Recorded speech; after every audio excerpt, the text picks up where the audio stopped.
देश में अग्निपथ योजना के जरिए सेना में भर्ती हो रहे अग्निवीरों के बलिदान होने का आंकड़ा बढ़ता जा रहा है। कांग्रेस का कहना है कि देश में 15वां अग्निवीर बलिदान हुआ है। जम्मू कश्मीर के अखनूर में हिमाचल प्रदेश के अग्निवीर निखिल डाटवाल ने गोली मारकर खुदकुशी कर ली। इनमें 9 से ज्यादा केसों में सुसाइड व संदिग्ध हालात में मौत हुई है। राहुल गांधी भी अग्निवीर योजना को बंद करने का ऐलान कर चुके हैं, जबकि रक्षा मंत्री राजनाथ सिंह ने राहुल की इस बात पर कहा था कि वे गलत बयानबाजी कर रहे हैं। केदारनाथ मंदिर में सोने के चढ़ावे को लेकर बवाल जारी है। शंकराचार्य स्वामी अभिमुक्तेश्वर आनंद ने बयान दिया था कि केदारनाथ मंदिर से 228 किलोग्राम सोना चोरी हुआ है। उनके इस आरोपों पर सियासत शुरू हो गई है।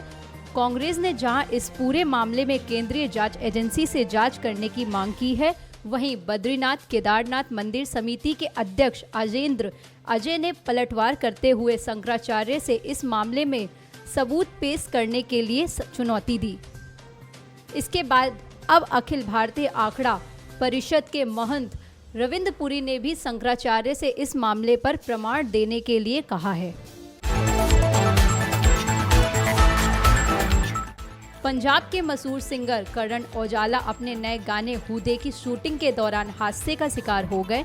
उन्होंने अपने सोशल मीडिया हैंडल पर एक वीडियो शेयर कर इस हादसे की जानकारी दी है। वीडियो में दिख रहा है कि उनकी कार पलट जाती है, जिसके बाद उन्हें चोटें आती हैं। यह हादसा उस वक्त हुआ है जब वह विदेश में अपने एक गाने की शूटिंग कर रहे थे।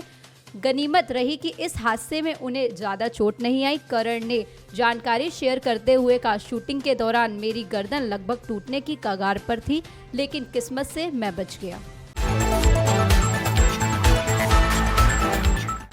दिल्ली से अमेरिका जा रहे एयर इंडिया के विमान की रूस के इंटरनेशनल एयरपोर्ट पर आपात लैंडिंग के बाद यात्रियों को भारी परेशानी का सामना करना पड़ा। विमान से उतरे यात्रियों को ना तो एयरपोर्ट पर ठीक से खाना मिला और ना ही पानी।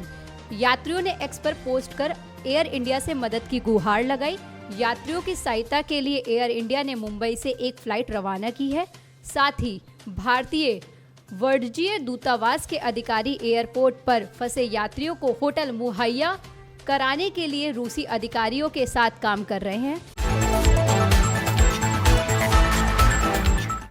मेडिकल प्रवेश परीक्षा नीट यूजी को लेकर इन दिनों काफी बवाल मचा हुआ है। 24 लाख से ज्यादा छात्रों वाली प्रवेश परीक्षा कई अनियमितताओं के आरोपों के कारण विवाद का केंद्र बन गई है। अब हाल ही में रिम्स की एक छात्रा को हिरासत में लिया है, उससे पूछताछ जारी है।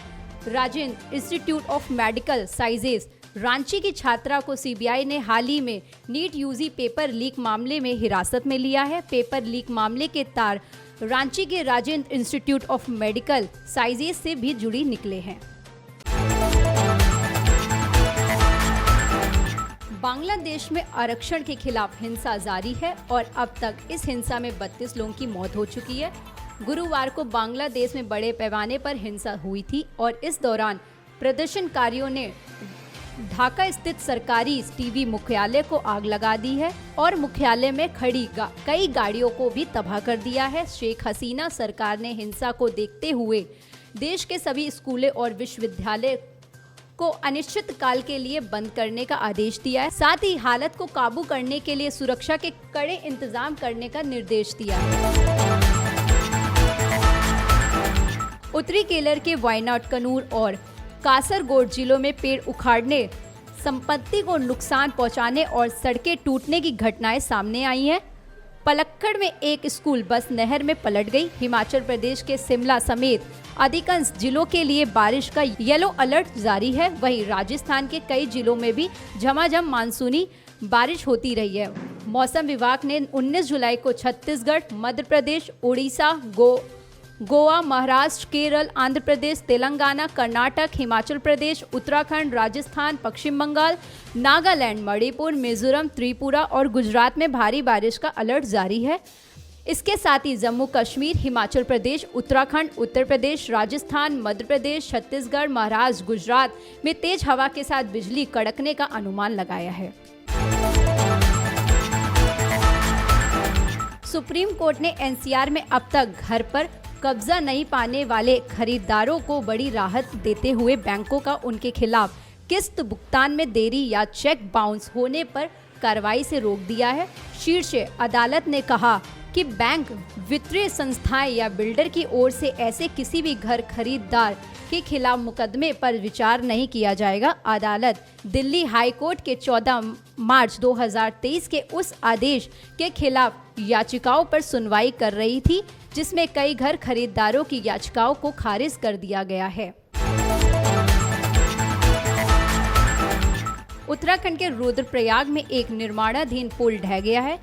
110 मीटर लंबे इस पुल का निर्माण 65 करोड़ रुपयों की लागत से किया जा रहा था। पुल का निर्माण NHAI और RCC इंफ्रास्ट्रक्चर लिमिटेड के संयुक्त उद्यान में किया जा रहा है, लेकिन अभी तक यह स्पष्ट नहीं हो पाया है कि पुल किस वजह से टूटा। निर्माण कंपनियों ने कहा था कि वे इस बात की जांच कर रहे हैं, निर्माण में कोई खामी थी या निर्माण सामग्री में कोई घाट थी। घटना में 2 मजदूरों की मौत हो गई, 8 अन्य घायल हो गए। दोनों मृतक मजदूर उत्तर प्रदेश के रहने वाले थे। पंजाब हो या बंगाल, नेपाल हो या बांग्लादेश, सोना तस्करी को लेकर नए नए तरीके आए दिन सामने आते रहते हैं। भारत बांग्लादेश के बॉर्डर पर तस्करी का एक ऐसा नया तरीका सामने आया है जिसने पुलिस को हिलाकर रख दिया है। दरअसल पुलिस फर्जी सोने की मूर्तियों के एक मामले को जांच कर रही थी। इस जांच के दौरान जब पुलिस ने दक्षिण 24 परगना के कुलताली में आरोपी के घर छापा मारा तो आंखें फटी की फटी रह गई। घर में कंक्रीट की एक लंबी सुरंग बनी। इसका एक सिरा आरोपी संदधाम सरदार के भूमिगत कैमरे में खुला तो दूसरा सिरा सुंदरबन में बहने वाली मंतला नदी पर जाकर मिला। इसके पार भारत बांग्लादेश की अंतर्राष्ट्रीय सीमा है। देश की आवाज तेज टीवी 24 के साथ सच दिखाने का जुनून।